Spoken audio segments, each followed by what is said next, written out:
My dad doesn't buy me food, so I get a job to eat at 15 years old, but when my stepmom shows up, she demanded this. What's up, you all? Life sucks right now. I'm like 15, and honestly, it feels like I'm just stuck in survival mode all the time. Let me back up a bit. My parents split when I was 9, and my dad got custody. At first, I thought that was better. My mom didn't seem too interested in me anyway. Living with my dad wasn't exactly great either, though. He worked weird hours, was barely around, and when he didn't act like much of a parent. It's not like he was mean or anything, but it was like I didn't exist to him most of the time. He didn't ask me about school or whether I needed anything. In general, just silence. The food situation was especially rough. The fridge was almost always empty, and when there was something in there, it was random stuff like ketchup or a leftover slice of stale bread. I learned quickly that if I didn't figure out food for myself, I wasn't eating. School lunches became my lifeline, but weekends were the worst. There were times I'd go through the pantry and find nothing but expired cans or a pack of crackers someone forgot about. A lot of nights, I just went to bed hungry, hoping the growling in my stomach would quiet down if I fell asleep fast enough. And yeah, I got desperate enough to dig through restaurant dumpsters a few times. I know it's nasty and embarrassing, but when you're starving, you stop caring. At school, I tried to act like everything was fine. I didn't want to be the kid people felt sorry for. It's not like I had a ton of friends, but the ones I did I didn't need to know I was basically living off scraps. So I kept my head down, focused on not drawing attention, and tried to get through the day without my stomach growling loud enough for the whole class to hear. Eventually, I got tired of feeling like this. I wanted some control over my life. That's when I decided to look for a job. Problem is, I didn't really know what I was doing. I was 15 with zero work experience. Who's going to hire me? I applied everywhere. Fast food places, grocery stores, even this shady gas station. Weeks went by, and nobody called me back. I started thinking maybe I was stuck like this forever. But then I got lucky. This tiny convenience store finally gave me a shot. The work wasn't glamorous. Stocking shelves, running the register, cleaning up messes. But it was a job, and I wasn't going to complain. The pay wasn't great, but it was enough to buy some bread, milk, and maybe a bag of chips if I was feeling fancy. That first paycheck felt amazing, and I started to feel like I wasn't completely helpless. I didn't have to wait around for my dad to remember I existed or hope the school lunch lady wouldn't notice me sneaking an extra apple. I could take care of myself, at least a little, but it was also hard. Balancing work and school turned out to be way harder than I thought. I'd get home from my shifts completely wiped, with no energy left for homework. My grades started slipping, and a couple of my teachers pulled me aside to ask if everything was okay. What was I supposed to say? That I had to work because if I didn't, I wouldn't eat? So I lied. I told them I was just tired, that I'd catch up soon. But deep down, I knew I was barely hanging on. Every day felt like I was running on empty, just trying to make it to the next meal, the next shift, the next day. On top of all that, I started noticing things about my dad that didn't sit right. He was always saying how he worked so hard to provide for us, but I never saw where that money went. He'd come home late, looking all stressed out, but the bills still piled up, and the house still felt like it was falling apart. I didn't ask questions, though. What was the point? I kept telling myself this was temporary, that if I could just make it through high school, I'd be able to move out, get a better job, and leave all this behind. It wasn't much of a plan, but it was all I had. But then one day, I came home from my shift, and there was a stranger sitting in our living room. A beautiful woman dressed all fancy, nails done, with this weird smile plastered on her face. I stood there staring at her, trying to figure out what was going on. Turns out this was Lisa, my dad's new wife. Apparently, while I was out here working just to keep myself fed, my dad had been busy getting married. Without even letting me know. I didn't even know he was dating anyone. It was like this huge life decision happened, and I wasn't even an afterthought. When I asked him what was going on, he just shrugged and said, "It's nothing for you to worry about." Oh, cool. Thanks, Dad. Maybe it's not my business that he's dating someone, but at least he could have told me that this someone is coming to live with us. Lisa moved in a week later, and everything changed, and not in a good way.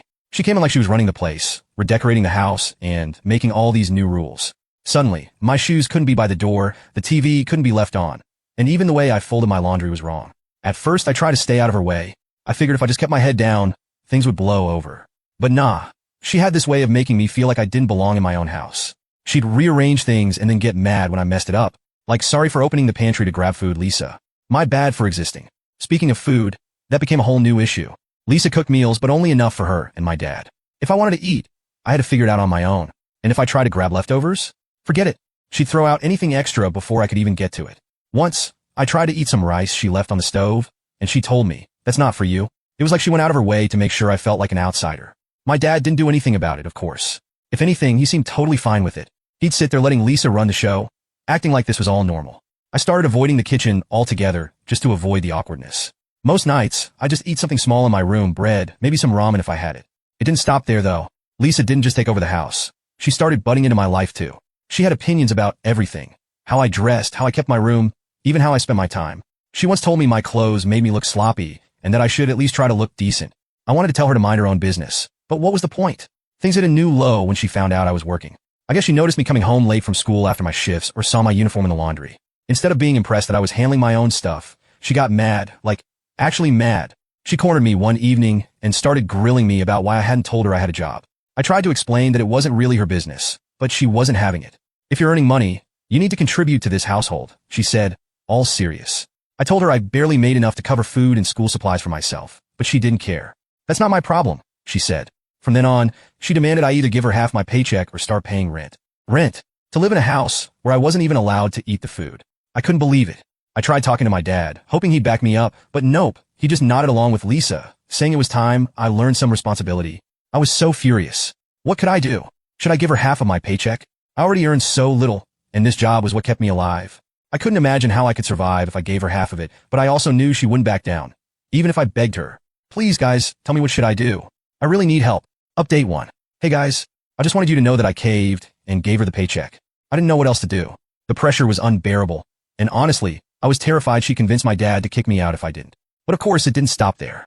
Once I started handing over half my paycheck, you'd think Lisa would back off a bit. Like, okay, I'm contributing, so maybe she'd stop treating me like the enemy.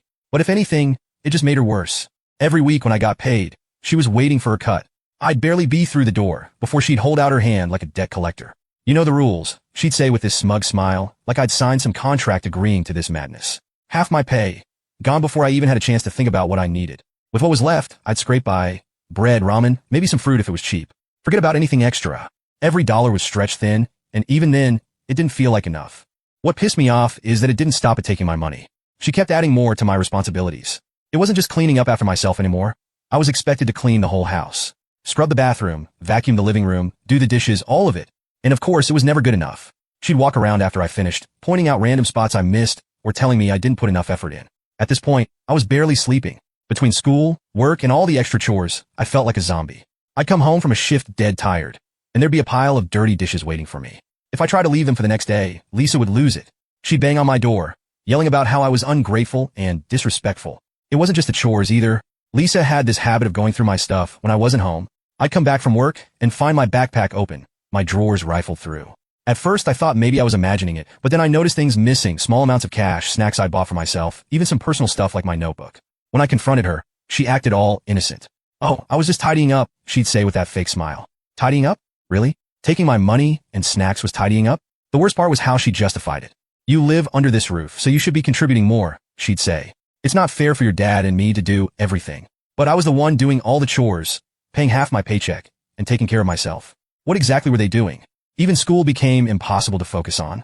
I'd sit in class, barely able to keep my eyes open, and my teachers would ask if I was okay. What was I supposed to say? Oh yeah, everything's great. I'm just a full-time maid who also works a part-time job to pay rent to my dad's new wife. I couldn't even talk to my friends about it. They didn't know what was going on, and I didn't want to explain. Most of them had normal homes with parents who actually cared about them. They'd never understand what it felt like to live like this. It was around this time that I started noticing something else. While I was barely scraping by, Lisa and my dad seemed to be living just fine. New clothes, fancy takeout, random shopping bags that Lisa brought home almost every week. Where was all that money coming from?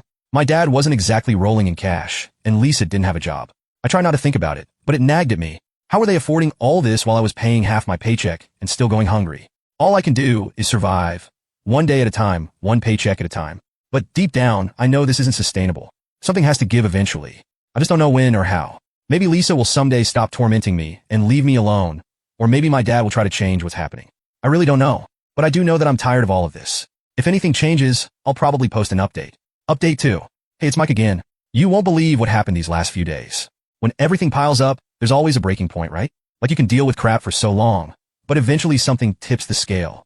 For me, it happened one Thursday after work. I got home exhausted, like always, and went straight to my room to drop my stuff. I was planning to grab some food, or whatever I could find, and crash early.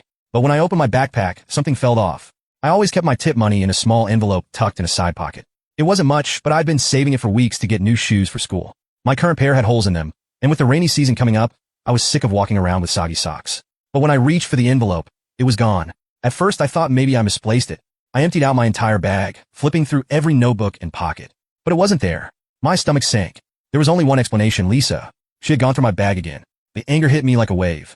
That money wasn't just cash. It was weeks of work, hours spent on my feed at the store, customers yelling at me over 50-cent price differences. It was mine, and now it was gone. I stormed out of my room and headed straight for the living room, where Lisa was sitting on the couch, scrolling through her phone. My dad was next to her, half watching TV, not even noticing I was there. Where the hell is my money? I shouted. My voice was loud enough to make Lisa jump, but she recovered quickly, acting all casual as she lounged on the couch. What money? She asked, not even bothering to look at me, flipping through her phone like I didn't exist. The tips from my bag, I said, my voice rising. I know you took it. It was there this morning, and now it's gone. She finally glanced up at me, her face completely unfazed. Oh, that. I used it for groceries. You live here, don't you? It's only fair you help out. Fair? I yelled, my fist clenched. Are you freaking kidding me? I already give you half my paycheck every week. I do all the housework, and now you're just stealing from me? You didn't even ask. She tried to put on her innocent mask. Don't be so dramatic, Mike. It's just money. You'll earn more. That wasn't for you. I snapped. That money was for shoes. I've been saving for weeks because my shoes are falling apart. And you just... Don't raise your voice at me, kid, she interrupted sharply. You're living under our roof, eating our food, and using our electricity. If anything, you should be giving us more. I turned to my dad, desperate for him to step in. You're okay with this? I asked, my voice shaking. She's stealing from me, and you're just letting her get away with it? He barely glanced up from the TV, his expression blank. Lisa's right. We're all contributing here. You need to stop acting like a spoiled brat. And that was it. That was the moment I realized I was completely alone in this house. It didn't matter how much I gave, how hard I worked, or how much I sacrificed. To them, I wasn't family, I wasn't even a person. I was just a convenience, a resource they could drain to make their lives easier. My throat burned, and my chest felt tight, but I refused to let them see me break. I marched back to my room and slammed the door. Sitting on the edge of my bed, my fist shook in my lap. I couldn't keep living like this. They weren't going to stop. No matter how much I gave, it would never be enough. But where could I go? Who could I turn to? I was trapped, furious, and completely alone. Something had to give, but I had no idea what to do next. Then, almost without thinking, I picked up my phone. My fingers hovered over the numbers, trembling slightly as I tried to decide if I should really go through with it. A number I hadn't used in years flickered in the back of my mind. It was buried deep in my memory, one I thought I'd forgotten until now. My mom. I hadn't spoken to her since I was 10. Back then, she called once to wish me a happy birthday, but the conversation had been short and awkward. After that, she disappeared completely. No visits, no phone calls, not even a text. I hated the idea of calling her, but I didn't have a choice. The phone rang twice before she answered. Then I heard her voice for the first time in years. Hello. For a second, I froze. I didn't know what to say. It's me. I finally managed. Mike. There was a pause. And then she said, Mike, is everything okay? That question broke something in me. I hadn't heard genuine concern in someone's voice in so long that I didn't know how to handle it. Before I knew it, everything started pouring out. The neglect, the money, the chores, the constant feeling of being unwanted. I told her about how Lisa treated me, how my dad let it happen, and how they'd stolen my savings. By the time I was done, I was shaking. I thought maybe I'd said too much, or that she'd think I was being dramatic. But when she spoke, her voice wasn't calm. It was angry. He's been taking child support this whole time, she said. I blinked. What? I've been sending him money every month since the divorce, she said, trying to explain to me what child support is. It was supposed to be for you for food, clothes, school supplies, and he's been keeping it. I was confused.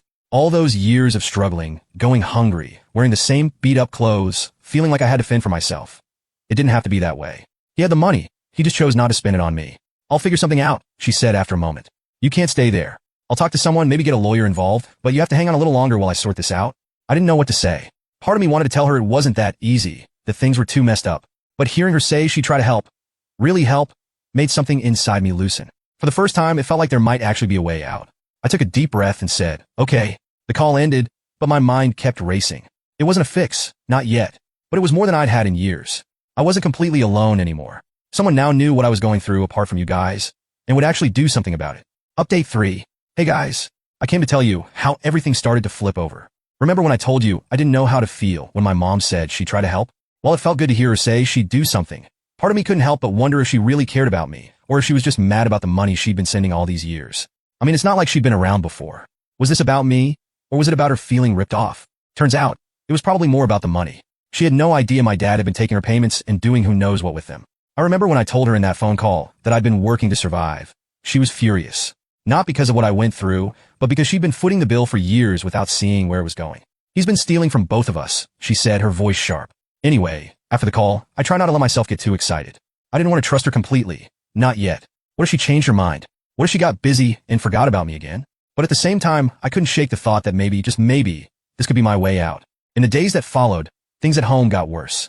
Lisa must have sensed that I was pulling away because she doubled down on her usual garbage. More chores, more snide remarks, more accidental invasions of my space. She even started throwing out food I bought for myself, saying it was cluttering up her kitchen. But through all that, my mom surprised me. Whatever her motivation, she didn't waste time. She got a lawyer involved almost immediately. The next thing I knew, my dad got served with legal papers. Watching him freak out was honestly kind of satisfying. Let me tell you how this all happened. Before things got to court, my mom told me we needed solid proof to back up what I was saying. She couldn't just rely on my story. She needed evidence. So, I started paying closer attention to everything happening at home. First, I kept track of where my dad was spending his time. He always claimed he was working long hours to support the family, but I never bought it. Most days, he left late and came home whenever he felt like it. He didn't seem stressed about money either, which didn't add up if he was actually struggling. Then one day, I overheard him talking on the phone in the kitchen. He was laughing, saying something about finally having some time off. That's when it clicked. He wasn't working full-time anymore. I started digging through his stuff whenever he wasn't home, looking for anything that could prove it. It didn't take long to find what I was looking for. In his desk drawer, I found a resignation letter addressed to his job, dated months ago. Apparently, he'd quit, but he never told anyone. He'd been lying to my mom and me, pretending he was working to justify keeping her child support payments. But that wasn't all. I also found receipts for expenses, dinners, shopping trips, and even a weekend getaway Lisa had taken. It was clear where the money was going, straight into funding their lifestyle, while I was stuck paying rent and eating garbage. I took pictures of everything. Emails, receipts, the resignation letter. It all went into a folder on my phone. I felt like some kind of detective piecing together a case against them. When the day in court finally came, I was nervous as hell. I'd never been in a courtroom before, and the idea of standing up there and telling everyone about my life made me sick to my stomach. But I knew I had to do it. My mom didn't waste any time when we got in there. Her lawyer laid everything out, the years of child support payments, the proof that my dad had quit his job, the receipts showing where the money went. My dad didn't even try to deny it at first. He just sat there looking like a deer caught in headlights. But when the judge started asking him questions, he tried to spin it. He said he'd been using the money to keep a roof over my head and support the household. The judge didn't seem convinced, especially when my mom's lawyer pointed out that I was paying rent and working to buy my own food. When it was my turn to speak, I felt my hands shaking as I stood up. I took a deep breath and started telling them everything. How I'd been working as a child, how Lisa made me hand over half my paycheck, how I had to do all the chores while they lived like royalty. I told them about the nights I went to bed hungry, the mornings I skipped breakfast because there was nothing to eat. By the time I finished, I felt like I'd been holding my breath the whole time. I looked at my dad, hoping he'd show some kind of remorse, but he just looked shocked, like he couldn't believe I had the guts to say it all out loud. Lisa wasn't there. She didn't even bother to show up. The judge listened carefully, asking a few questions here and there. I told him about finding the resignation letter and showed him the pictures I'd taken of the receipts and emails. My mom's lawyer handed over copies of everything, and the judge flipped through it all, his face getting more serious by the second. When he finally spoke, I'll never forget the look on my dad's face. The judge ruled in my mom's favor. She got custody of me, and they ordered my dad to pay back all the child support he'd taken and to start paying my mom directly moving forward. The judge also threw in a warning about his behavior, saying that if he pulled anything like this again, there'd be severe consequences. My dad didn't say a word. He just sat there, staring at the table like it might swallow him whole. Walking out of that courtroom felt surreal. For the first time, someone had actually stood up for me. My mom, despite her rocky history with me, had come through. I wasn't sure if it was because she cared about me or because she hated that my dad had taken advantage of her. But either way, it didn't matter. Justice had been served. It might look like a happy ending, but it's really not that simple. My mom doesn't exactly want to be a mom, but she agreed to let me live with her as long as I keep working and taking care of myself. She's giving me a place to stay, and honestly, it's better than being stuck with Lisa and Dad, so I'll take it. I'm not expecting her to suddenly turn into the world's best mom, or anything. We're basically roommates at this point. Honestly, it works out for her too. She gets to save money now that she's not paying child support, and I don't have to deal with my dad and Lisa anymore. It's not perfect, but it's a step up from where I was. Final update. Hey, it's Mike again. I thought I'd give you an update, since things have actually changed a lot over the past year. I'm 17 now, and I'm finally out of my dad's house. Honestly, it feels like I escaped a sinking ship. If you've been following my story, you know my mom stepped in and got custody after taking my dad to court. I moved in with her right after the judge's ruling. It wasn't a smooth transition, though. My mom and I didn't exactly have a close relationship, and it showed. At first, it felt like I was just staying with a distant relative. She didn't suddenly become a warm and loving parent overnight. She's not that type. But at least she gave me a roof over my head and stopped treating me like a walking ATM. So there's that. Living with my mom was weird at first. She had her own routines and wasn't used to having me around. I tried to keep my head down and not be a bother. I was actually used to doing that with Lisa, but it was hard not to feel out of place. She's not the sit down and talk about your feelings kind of person. Most of our conversations were about practical stuff, school, chores, groceries. But you know what? Even if she wasn't super involved, she at least made sure I had food to eat and clean clothes. That alone was a huge step up from what I was dealing with at my dad's place. I kept my part-time job, even though my mom told me I didn't have to. I just couldn't imagine not working. I guess I got so used to relying on myself that I didn't want to give that up. Plus, having my own money felt good. It gave me a sense of independence I wasn't ready to let go of. I haven't seen or heard much from my dad since I left, which is fine by me. From what my mom told me, he's been struggling to pay back all the child support he owes. Apparently, he had to pick up a second job just to keep up with the court's demands. Lisa? Who knows what she's up to? My mom said they're still together, but it's not like I care. I did hear from one of my cousins that my dad's been telling everyone I turned on him and made his life harder. Like, dude, you did that to yourself. I'm not losing sleep over it, though. If he wants to play the victim, that's on him. School's been better since I moved out. I can actually focus now that I'm not running on 2 hours of sleep and a pack of ramen. My grades aren't amazing, but they've improved a lot. I even started thinking about college, which is something I never thought I'd consider before. Work's still tough, but I've gotten better at managing my time. My boss at the store is pretty chill, and they've been giving me more hours since I've proven I can handle it. I've even started saving up for a car, which feels like a huge step toward getting more freedom. The best part? I don't have to hand over half my paycheck anymore. Every dollar I make is mine, and it feels amazing to finally have control over my own money. One thing I've realized over the past year is that it takes time to unlearn all the stuff I went through with my dad and Lisa. For a long time, I felt like I was just surviving, like I was stuck in fight or flight mode. Moving in with my mom forced me to confront a lot of the anger and resentment I've been carrying around. I'm still working through it. Some days are better than others. I've been trying to think about the future more. I turn 18 in less than a year, and I'm already making plans to move out and get my own place. Don't get me wrong, living with my mom has been way better than being at my dad's, but I want to stand on my own 2 feet. College is still up in the air. I'm looking into trade schools and other options that won't leave me buried in debt. Right now, I'm leaning towards something in construction or mechanics. I like the idea of building something with my hands, something tangible. It's wild to think about where I was a year ago. Back then, I felt completely stuck, like I had no options and no one in my corner. Now, I'm finally starting to see a way forward. It's not perfect, and there's still a lot I need to figure out, but I feel like I'm heading in the right direction. To anyone out there who feels like they're trapped in a bad situation, all I can say is this: keep pushing. It's not easy, and it might take longer than you'd like, but things can get better.